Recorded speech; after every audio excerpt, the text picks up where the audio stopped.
నెల్లూరు జిల్లా కొవ్వూరు నియోజకవర్గంలో ఎమ్మెల్యే వేమిరెడ్డి ప్రశాంత్ రెడ్డి లబ్ధిదారులకు పెన్షన్లు పంపిణీ చేశారు. కూటమి ప్రభుత్వం ప్రతి నెల 1వ తేదీ పింఛన్లు అందజేస్తోందని, జూన్ 12న నూతన పింఛన్లు కూడా అందిస్తున్నట్టు తెలిపారు. మహిళా సాధికారతకు ప్రభుత్వం పెద్దపీట వేస్తోందని పేర్కొన్నారు. మెగాడైసీ ద్వారా నిరుద్యోగులు ఉపాధి అవకాశాలు కల్పించామని, ఇఫ్కో కిసాన్ సెజ్లో భారీగా పెట్టుబడులతో స్థానిక యువతకు ఉపాధి లభిస్తుందని తెలిపారు. మన ముఖ్యమంత్రి చంద్రబాబు నాయుడు గారు ఆహ్వానించి పొదుపు మహానాడుగా విజయవాడలో 1875 క్లస్టర్లతో ఆన్లైన్ లో నిర్వహించుకోవడం జరిగింది.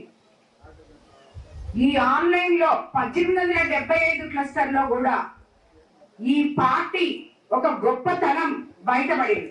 ఎందుకంటే తెలుగుదేశం పార్టీ 44 సంవత్సరాల ముందు పుట్టిన పార్టీ. ఆ రోజు నుంచి ఈ రోజు వరకు కూడా నాయకులు అక్కడ లేకపోయినా ఆన్లైన్ లో ప్రతి ఒక్కరు దాంట్లో పార్టిసిపేట్ చేసి దాన్ని సక్సెస్ చేశారంటే ఆ పార్టీ యొక్క స్ట్రక్చర్, ఆ పార్టీ యొక్క నిబద్ధత, ఆ పార్టీ యొక్క కార్యకర్త బలం అదంతా మనం మొన్న చూడగలిగాం. అదే కాకుండా అవన్నీ కూడా చేస్తున్నాం.